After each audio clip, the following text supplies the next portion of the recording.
खालसा वाहिगुरू जी की फतेह। सलाम सारिਆਂ ਨੂੰ। मैं सब तो पहला अज के ऑर्गेनाइजर्स बहुत बधाई देना कि तुसी बहुत वधिया अज इस सम्मेलन करवाया। अज लोड़ है कि इकट्ठे हो के इस समाज को बदलन की और जो इतिहासिक फैसला पंजाबियों ने 92 सीटां दे के आम आदमी पार्टी को इत्थों एक इतिहास रचिया तो मुस्लिम भाईचारे का और गुर्जर बरादरी का खास तौर पर मैं धन्यवाद करदा क्योंकि तुहाडे सारिਆਂ का एक बहुत बड़ा अहम जिहड़ा हिस्सा सी इस इतिहास रचन च। और ये जो सांझी वार्ता का अज तुसी ये नमूना पेश किया है, ये अल्पसंख्यक मोर्चे वालों मैं समझदा कि यह बहुत जरूरी है कि साडा जिहड़ा आपसी भाईचारा है वो हमेशा ही कायम रहे, क्योंकि ये पंजाब की वो धरती है जिसे गुरु नानक पातशाह ने ते भाई मरदाना ने उन्होंने हमेशा ही साझी। श्री चमकौर साहब की सरजमी में जा रहा हूँ जिन्होंने काफ़ी सारी कुर्बानियाँ रही। उनकी एक उन्होंने मुझे एक लिख के दिया था, मैं उसे पढ़ना चाहूँगा। सरदार गुरु गोविंद सिंह जी ने महाराष्ट्र में कहा था, आज्ञा भई अकाल की तभी चलाओ पंथ, आज्ञा भई अकाल की तभी चलाओ पंथ, सब सिखों को हुक्म है गुरु मनियो ग्रंथ, गुरु ग्रंथ जी मनियो प्रगट होगा की दे, जो प्रभु को मिलो चाहे खोज शब्द में ले। हमारे पहले गुरु गोविंद सिंह जी के दोहे को हम दोहराते हैं। अपनी तकलीफ से पहले उनके दोहे को मैं दोहराना चाहता हूँ। अपने ही सुख सो सब लोग क्या दारा क्या नीत, अपने ही सुख सो सब लोग क्या दारा क्या नीत, मेरो सभी कहत हैं ठीक से बातों चीत, अंत काल संगीत नहीं कोई या अचरज की रीत। मैं आज पंजाब की सरजमी पर खड़ा हूँ तो मैंने पहले हमारे गुरु बस में गुरु को याद करता हूँ और दिल की गहराइयों से पंजाब के लोगों का, मुस्लिम भाइयों का, सिख भाइयों का ये एक तारीखी प्रोग्राम होने जा रहा है। आम आदमी पार्टी की सरकार के बाद ये तारीखी प्रोग्राम है जिसमें सब धर्म के प्रोग्राम ऑर्गेनाइज किया है। सीधे राष्ट्रीय अल्पसंख्यक मोर्चा नहीं, ये सारे धर्म के लोग आज एकजुट होकर यहाँ पहुँचे हैं। कुछ लोग अमृतसर से आए हैं, कुछ लोग गुरदासपुर से आए हैं, कुछ लोग फतेहगढ़ से आए, पर न जाने कितने जिलों में जो नाम नहीं मालूम सभी जिलों से यहाँ पहुँचे हैं, जो मुझे जानकारी मुझे मिली। मैं डॉक्टर बलजीत कौर जी का इंट्रोडक्शन तो आप सब जानते हैं, मैं थोड़ा सा इंट्रोडक्शन अपने हिसाब से बताना चाहता हूँ। सरकार बनते ही असामाजिक तत्वों ने होशियारपुर की मस्जिदों को तोड़ने की साजिश कर रहे थे, उसके सामने नारा लगा रहे थे और उन मौलानाओं की पिटाई कर रहे थे। तो मैंने हमारी बहन शपथ ग्रहण ली थी, उनको विभाग अलॉट भी हुआ था, लेकिन पहला विधानसभा में पहुंचने से पहले मुझे जो जानकारी मिली, मैंने अपनी बहन डॉक्टर बलजीत जी को अवगत कराया, बताया कि मैडम इस तरह की मामला हमारी मस्जिदों को तोड़ा जा रहा है, हमारे मौलानाओं की पिटाई की जा रही है। डॉक्टर बलजीत जी ने उसी वक्त विधानसभा पहुंचने से पहले, मैं ये 9:30 बजे की मैं वाक्य बता रहा हूँ सुबह का, और उसी वक्त इनके द्वारा एसएसपी को अवगत कराया गया और गिरफ्तारी हुई। मैं उसी दिन से बलजीत कौर जी ने मेरे ही दिल में नहीं, अल्लाह के घर में जगह बना ली। इस पंजाब के मुसलमानों के दिल में जगह बना लिया। मैंने कहा, यहाँ के लोगों से कहा कि किसी को बुलाओ ना बुलाओ, लेकिन डॉक्टर बलजीत कौर जी को बुलाओ, सराहना करो, सम्मान करो। मैं इस बात को मैं कह के जाता हूँ, मैं इनका दिल्ली में भी भव्य स्वागत करूँगा, क्योंकि इन्होंने जो आते ही जो शुरुआत किया, आते ही हमारी मस्जिदों को बचाया। मैं इसकी दिल की गहराइयों से इसका शुक्रिया अदा करता हूँ। इमाम शाफ़ी रहमतुल्लाह अलैह ने एक बात कही थी जो मैं दोहराना चाहता हूँ। अगर मैं जिंदा रहूँ तो मुझे रिस्क ज़रूर मिलेगा, अगर मैं जिंदा रहूँ तो मुझे रिस्क ज़रूर मिलेगा, और अगर मर जाऊँगा तो मुझे कब्र ज़रूर मिलेगी, अगर मर जाऊँगा तो मैं कब्र ज़रूर मिलेगी। मैं बादशाहों की तरह जीता हूँ, मैं बादशाहों की तरह जीता हूँ, और मेरा ज़मीर आज़ाद है जो जिल्लत के कुर्ब समझता है। मैं कहना यही चाहता हूँ, आपको बताना चाहता हूँ कि आप इमाम शाफ़ी रहमतुल्लाह अलैह के जो कहे हुए कोट्स थे उसको समझिए कि तुम किसी की गुलामी मत करो। अगर जिंदा हो तो अगर तुम्हें ज़रूर तुम्हें रिस्क मिलेगा, कब्र भी मिलेगी, ये गुलामी की ज़िंदगी नहीं। जो वाकई आपका साथ दे रहा है उसका साथ देना चाहिए। मैडम को बताना चाहता हूँ, भले ये गुज्जर बिरादरी हमारे पढ़े लिखे कम हैं, लेकिन इन्होंने गद्दारी नहीं की। इन्होंने आम आदमी पार्टी के साथ वफादारी की, इन्होंने अरविंद केजरीवाल के साथ भी वफादारी की, इन्होंने सरदार भगवंत मान जी के साथ भी वफादारी की, इन्होंने डॉक्टर चरणजीत जी के साथ भी वफादारी की। मुझे जैसा मालूम है कि यहाँ पर भी 8-10 हज़ार का गिनती के वोट है, सारे के सारे वोट डॉक्टर चरणजीत जी को दिया गया। यहाँ ही नहीं, पूरे प्रदेश के अंदर मुसलमानों ने एकजुट होकर आम आदमी पार्टी की दिया और सरकार बनाई। तो हम बार बार ये कहते हैं कि यहाँ जो हमारी बिरादरी गुज्जर बिरादरी है, लोग कहते हैं कि भाई इनको तरीका नहीं मालूम। भले मैं ये तरीका नहीं मालूम, लेकिन हाँ ये गद्दार नहीं, इन्होंने वफादारी की। अब वक्त आ गया है सरकार को इनके साथ वफादारी करने का, अब वक्त आ गया है इनके मसले को हल करने का, अब वक्त आ गया है इनके जो भी मसाइल हैं, छोटे बड़े मसाइल को हल करने का। आपको ये भी बताता चलूँ, इसी चमकौर से 15-20 किलोमीटर की दूरी पर 2 मस्जिदें बंद पड़ी थी। मुझे मक्खन दीन जी द्वारा बताया गया। मैंने उसी दिन, और वहाँ के जो वक्त के जो लीडर थे जिला के, वो उसका पैसा इस्तेमाल कर रहे थे, उसका जो पैसा सरकार के द्वारा दिया इस्तेमाल कर रहे थे। मैंने फ़ौरन उसी दिन 2 मस्जिदों को खुलवाया और नमाज अल्हम्दुलिल्लाह हो रही है। मैं इस बात पर यकीन दिलाता हूँ कि पंजाब के अंदर जहाँ जहाँ मस्जिदें हैं उस सभी मस्जिदों को इंशाअल्लाह रहमान खुलवाई जाएगी और नमाज अदा की जाएगी। तो मुस्लिम बिरादरी को या जो भी दबे कुचले शोषित समाज को तंग करते हैं, मैं इंशाअल्लाह उसकी भी तैयार किया है, फिर कार्रवाई इंशाअल्लाह करवाऊंगा। आपको बताना जरूर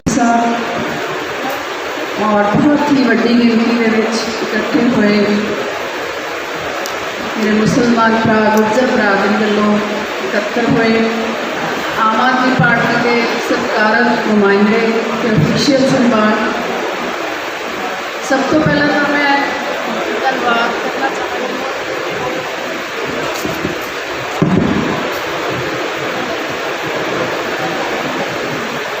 अपने मुसलमान भरावां दा जिहड़े मेरे कोल आए सी कुछ दिन पहला, ते मैनूं इत्थे गुरुआं पीरां दी पवित्र धरती श्री चमकौर साहब विखे आउण दा मौका दिता।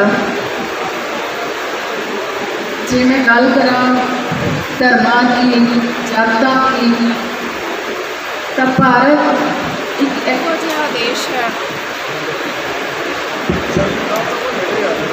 जिथे अलग अलग धर्म, अलग अलग जातां, अलग अलग भाषा, किन्ने ही रंगां विच रंगिया होया साडा भारत एक फुल्लां दे गुलदस्ते वर्गा है। ते उस गुलदस्ते दे विच जेकर कोई एक रंग भी फिक्का पैण लग जाए तां साडी जिम्मेवारी बनदी है कि उस फुल का, उस रंग का ध्यान रखा जाए कि क्यों उसकी खूबसूरती ढल रही है। सो मेरी मुराद आज़ादी तो लैके हुण तक जो हालात रहे, आज़ादी तो लैके हुण तक भारत की गल कर लीए, पंजाब की गल कर लीए, तो साडे घट गिणती विभाग विच जो लोगों दी मुश्किलात साडे सामने आईयां जब आम आदमी पार्टी की सरकार बनने तो बाद मेरे कोल आके मेरे भरावां ने, मेरिया भैणां ने मेरे कोल साझियां कीतियां, तो उस तो यह साबित हुंदा सी कि साडे घट गिणती विभाग वाले लोग बहुत ज़्यादा पिछे छड्डे गए ने, बहुत ज़्यादा अणगौले रह गए हैं, इस विच कोई शक नहीं।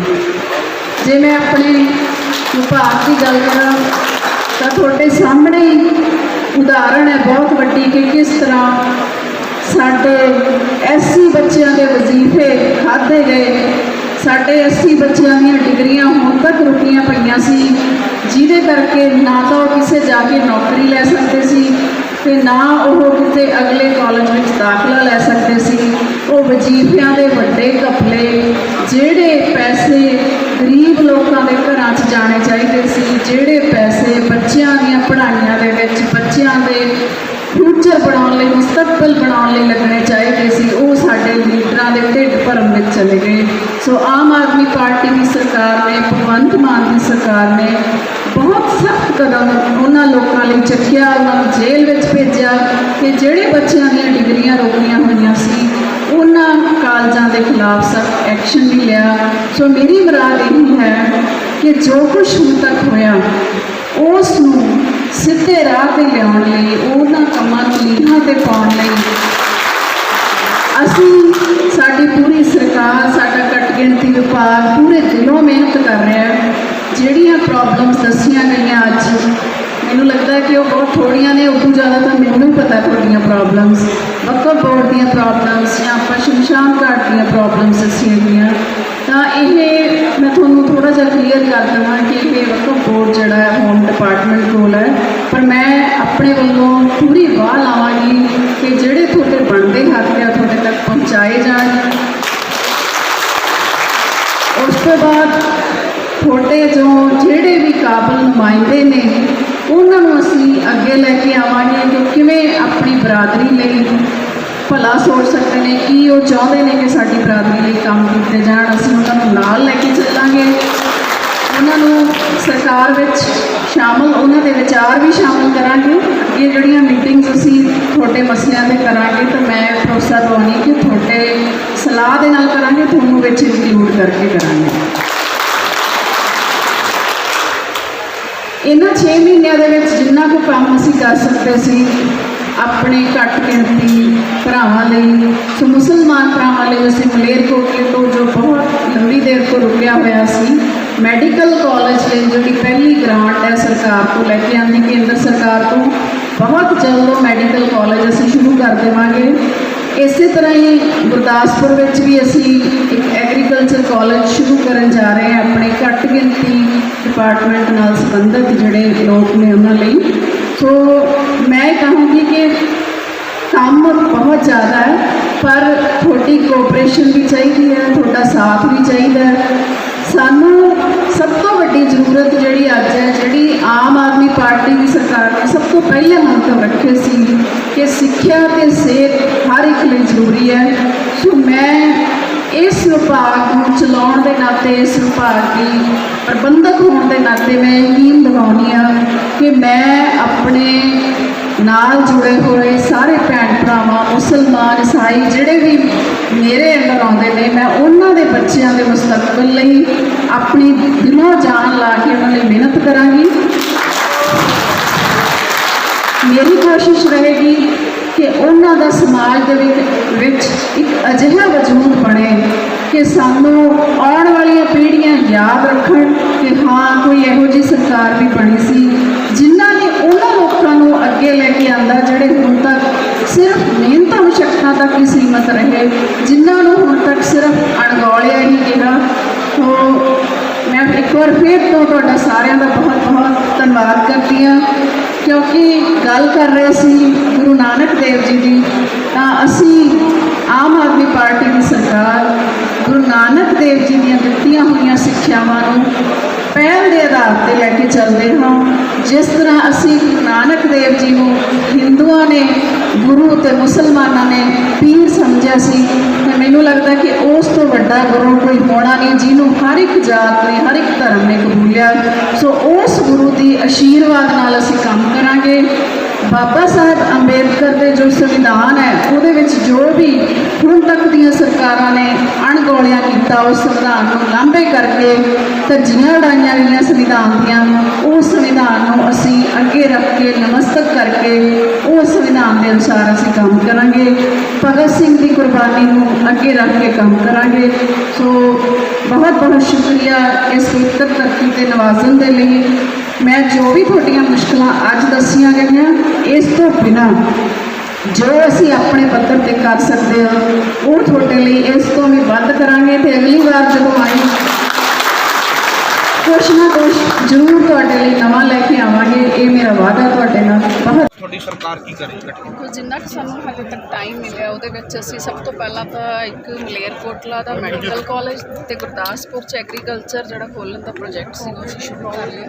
ਉਹਦੀ ਪਹਿਲੀ ਕਿਸ਼ਤ ਅਸੀਂ ਸੈਂਟਰ ਤੋਂ ਲੈ ਕੇ ਆਏ ਹਾਂ ਤੇ ਜਲਦ ਹੀ ਅਸੀਂ ਉਹਦਾ ਪ੍ਰੋਜੈਕਟ ਜਿਹੜਾ ਸ਼ੁਰੂ ਕਰਨਾ। ਮੈਡਮ ਕੀ ਜ਼ਰੂਰਤ ਪੈ ਗਈ ਤੁਹਾਡੀ ਸਰਕਾਰ ਨੂੰ ਭਰੋਸਗੀ ਮਤਾ ਲਿਆਉਣ ਦੇ ਲਈ, ਕਿਉਂਕਿ ਵਿਰੋਧੀ ਪਾਰਟੀਆਂ ਸਵਾਲ ਚੁੱਕ ਰਹੀਆਂ ਨੇ ਵੀ ਕਿਉਂ ਖਰਚਾ ਬੇਫਾਲਤੂ ਦਾ ਜਿਹੜਾ ਉਹ ਕੀਤਾ ਜਾ ਰਿਹਾ, ਕੀ ਆਪਣੇ ਐਮਐਲਏਸ ਦੇ ਉੱਤੇ ਵਿਸ਼ਵਾਸ ਨਹੀਂ ਰਿਹਾ, ਕੀ ਚੱਕਰ? ਬਿਲਕੁਲ ਵਿਸ਼ਵਾਸ ਹੈ ਜੀ, ਪਰ ਜੇ ਅਸੀਂ ਇਕੱਠੇ ਹੋ ਕੇ ਇੱਕ ਆਪਦੇ ਆਪ ਦੇ ਵਿੱਚ ਇੱਕ ਪ੍ਰਣ ਲੈਂਦੇ ਹਾਂ ਤਾਂ ਇਹਦੇ ਵਿੱਚ ਕੋਈ ਮਾੜੀ ਗੱਲ ਨਹੀਂ ਮੇਰੇ ਖਿਆਲ। ਤਾਂ ਸਮੇਂ ਸਮੇਂ ਤੇ ਲੈਣੇ ਚਾਹੀਦੇ। ਆਪੋਜੀਸ਼ਨ ਪਾਰਟੀ ਕਹਿ ਰਹੀਆਂ ਨੇ ਵੀ ਖਰਚਾ ਹੋਏਗਾ ਇੰਨਾ ਸਰਕਾਰ ਦਾ, ਜਦ ਕਿ ਪਹਿਲੀ ਸਰਕਾਰ ਦੀ ਆਰਥਿਕ ਹਾਲਾਤ ਜਿਹੜੇ ਨੇ ਬਹੁਤੇ ਵਧੀਆ ਨਹੀਂ ਹੈਗੇ ਵੀ ਦੇਖੋ ਖਰਚਾ ਜੀ ਆਪੋਜੀਸ਼ਨ ਦਾ ਤਾਂ ਕੰਮ ਹੀ ਹੁੰਦਾ ਕਿ ਹਰ ਚੀਜ਼ ਦੇ ਸਵਾਲ ਚੁੱਕਣੇ। ਬਾਕੀ ਉਹਨਾਂ ਨੂੰ ਆਪਣਾ ਦੇਖਣਾ ਚਾਹੀਦਾ ਨਾ ਕਿ ਕਿਵੇਂ ਉਹਨਾਂ ਦੇ ਸਾਰੇ ਨੁਮਾਇੰਦੇ ਜਾ ਰਹੇ ਨੇ ਵਾਰੀ-ਵਾਰੀ, ਉਹ ਕਿਉਂ ਜਾ ਰਹੇ ਨੇ ਬੀਜੇਪੀ ਦੇ ਵਿੱਚ, ਉਹਨਾਂ ਨੂੰ ਕੀ ਲੋੜ ਪਈ। ਅੱਛਾ ਮੈਮ, ਇੱਕ ਸਵਾਲ ਹੈ, ਆਪਰੇਸ਼ਨ ਲੋਟਸ ਦੀ ਗੱਲ ਕੀਤੀ ਜਾ ਰਹੀ ਸੀ ਆਮ ਆਦਮੀ ਪਾਰਟੀ ਵੱਲੋਂ FIR ਲਾਂਚ ਕਰਵਾ ਦਿੱਤੀ ਗਈ ਹੈ, ਨਾ ਤਾਂ ਉਹਦੇ ਵਿੱਚ ਮੋਬਾਈਲ ਨੰਬਰ ਦਿੱਤਾ ਗਿਆ ਤੇ ਨਾ ਬਾਈ ਨੇਮਸ ਕੀਤੀਆਂ ਗਈਆਂ ਨੇ। ਇਹ ਆਪੋਜੀਸ਼ਨ ਪੁੱਛ ਰਹੀ ਵੀ ਇਹ ਕਿਉਂ ਕੀਤਾ ਗਿਆ ਇਸ ਤੋਂ? ਦੇਖੋ ਜੀ ਆਪੋਜੀਸ਼ਨ ਨੂੰ ਉਹ ਆਪਣੇ ਹੀ ਦੇਖ ਲੈਣ ਐਮਐਲਏ ਕਿ ਉਹਨਾਂ ਦੇ ਕਿਉਂ ਜਾ ਰਹੇ ਨੇ। ਉਹ ਤੁਹਾਨੂੰ ਫੋਨ ਨੰਬਰ ਵੀ ਮਿਲ ਜੂਗਾ ਤੇ ਸਾਰਾ ਕੁਝ ਮਿਲ ਜਾਊਗਾ। ਮੈਨੂੰ ਲੱਗਦਾ ਕਿ ਉਹਨਾਂ ਨੂੰ ਆਪਣੇ ਅੰਦਰ ਝਾਤ ਮਾਰ ਲੈਣੀ ਚਾਹੀਦੀ। ਮੈਡਮ ਇੱਕ ਕੇਂਦਰੀ ਬਿਜਲੀ ਮੰਤਰੀ ਕਹਿੰਦੇ ਨੇ ਵੀ ਬਿਜਲੀ ਜਿਹੜੀ ਆ ਉਹ ਮੁਫਤ ਨਹੀਂ ਹੈਗੀ, ਵੀ ਇਹਦੇ ਲਈ ਲੋਕਾਂ ਦਾ ਪੈਸਾ ਜਿਹੜਾ ਲੋਕਾਂ ਦਾ ਟੈਕਸ ਦਾ ਪੈਸਾ ਜਿਹੜਾ ਉਹ ਲੱਗਦਾ ਹੈਗਾ ਤੇ ਪੰਜਾਬ ਦੇ ਆਰਥਿਕ ਹਾਲਾਤ ਜਿਹੜੇ ਨੇ ਬਹੁਤੇ ਵਧੀਆ ਨਹੀਂ ਹੈਗੇ। ਬਿਜਲੀ ਜਿਹੜੀ ਮੁਫਤ ਤੁਸੀਂ ਦੇ ਰਹੇ ਹੋ, ਉਹਨਾਂ ਦਾ ਕਹਿਣਾ ਵੀ CM ਸਾਹਿਬ ਉਹਨਾਂ ਕੋਲ ਆਏ ਸੀ ਤਾਂ ਉਹਨਾਂ ਨੇ ਕੇਂਦਰੀ ਪੂਲ 'ਚੋਂ ਬਿਜਲੀ ਦਿੱਤੀ, ਪਰ ਅਗਲੀ ਵਾਰ ਜੇ ਉਹ ਆਉਣਗੇ ਤਾਂ ਨਹੀਂ ਮਿਲੂਗੀ। ਮੈਨੂੰ ਲੱਗਦਾ ਕਿ ਜਿਹੜੇ ਇਹ ਗੱਲਾਂ ਕਰਦੇ ਨੇ ਉਹਨਾਂ ਨੂੰ ਦੂਜੀਆਂ ਸਟੇਟਸ 'ਚ ਜਾ ਕੇ ਦੇਖਣਾ ਚਾਹੀਦਾ ਕਿ ਜਿੱਥੇ ਇੰਨੇ ਕਰਜ਼ੇ ਚੜੇ ਹੋਏ ਨੇ ਉਹਨਾਂ ਨੇ ਕਿਹੜਾ ਪਹਿਲਾਂ ਮੁਫਤ ਦਿੱਤੇ ਹੋਏ ਸੀ। ਤੇ ਜੇ ਕੇਜਰੀਵਾਲ ਮੁਫਤ ਬਿਜਲੀ ਦੇ ਕੇ ਮੁਫਤ ਪੜ੍ਹਾਈ ਦੇ ਕੇ ਇੱਕ ਬਿਨਾਂ ਕਰਜ਼ੇ ਤੋਂ ਸਰਕਾਰ ਚਲਾ ਰਹੇ ਨੇ ਤਾਂ ਉਹ ਤੇ ਇੱਕ ਐਗਜ਼ਾਮਪਲ ਹੈ। ਤੇ ਪੰਜਾਬ 'ਚ ਅਸੀਂ ਕਿਉਂ ਨਹੀਂ ਕਰ ਸਕਦੇ? ਕਿਉਂਕਿ ਕਰਜ਼ਾ ਲੈ ਰਹੀ ਹੈ ਤੁਹਾਡੀ ਸਰਕਾਰ ਉਲਟਾ ਜਾ। ਦੇਖੋ ਜੀ ਅਸੀਂ ਤਾਂ ਕਰਜ਼ਾ ਲਾ ਰਹੇ ਹਾਂ ਤਾਂ ਉਹਦੇ ਲਈ ਅਸੀਂ ਪੂਰੀਆਂ ਐਫਰਟਸ ਕਰ ਰਹੇ ਹਾਂ ਤੇ ਪੰਜਾਬ ਨੂੰ ਅਸੀਂ ਫ੍ਰੀ ਬਿਜਲੀ ਦੇਵਾਂਗੇ ਹਰ ਹਾਲ। ਅੱਛਾ ਮੈਮ, ਹਾਲੇ ਤੱਕ ਜਿੰਨਾ ਕੁ ਸਾਹਮਣੇ ਆਇਆ ਕਿ ਇੱਕ ਲੜਕੀ ਦੇ ਮੈਨੂੰ ਲੱਗਦਾ ਕਿ ਉਹ ਮਸਲਾ ਕਿ ਇੰਨਾ ਹਾਈਲਾਈਟ ਕਰਨ ਵਾਲਾ ਨਹੀਂ। ਮੈਮ ਕੰਟਰਡਿਕਟਰੀ ਹੈ ਕਿਉਂਕਿ ਵੀਡੀਓਜ਼ ਵਕੀਲ ਨੇ ਕਿਹਾ ਕਿ 2 ਵੀਡੀਓਜ਼ ਨੇ। ਕਈ ਵਾਰ ਬੱਚਿਆਂ ਦੀ ਸਾਈਕੋਲੋਜੀ ਵੀ ਸਮਝਣੀ ਚਾਹੀਦੀ ਜੀ। ਅਡੋਲਸੈਂਟ ਏਜ ਹੁੰਦੀ ਹੈ ਤਾਂ ਬੱਚੇ ਕਈ ਵਾਰੀ ਗੁੰਮਰਾਹ ਹੋ ਜਾਂਦੇ ਨੇ, ਇਸ ਲਈ ਬੱਚਿਆਂ ਤੇ ਪ੍ਰੈਸ਼ਰ ਪਾਉਣ ਦੀ ਬਜਾਏ ਉਹਨਾਂ ਨੂੰ ਮੋਟੀਵੇਟ। ਮੈਮ ਸਰਕਾਰ ਵੱਲੋਂ ਕੋਈ ਫੈਸਲਾ ਅਸੀਂ ਇਹਦੇ ਜਿਵੇਂ ਇਹ ਮੁੱਦੇ ਧਿਆਨ ਚ ਆ ਰਹੇ ਨੇ ਤੇ ਮੈਨੂੰ ਲੱਗਦਾ ਹੈ ਕਿ ਮੋਟੀਵੇਸ਼ਨਲ ਕੈਂਪ ਲਾਉਣ ਦੀ ਲੋੜ ਹੈ। ਅਸੀਂ ਆਪਣੇ ਡਿਪਾਰਟਮੈਂਟ ਵੱਲੋਂ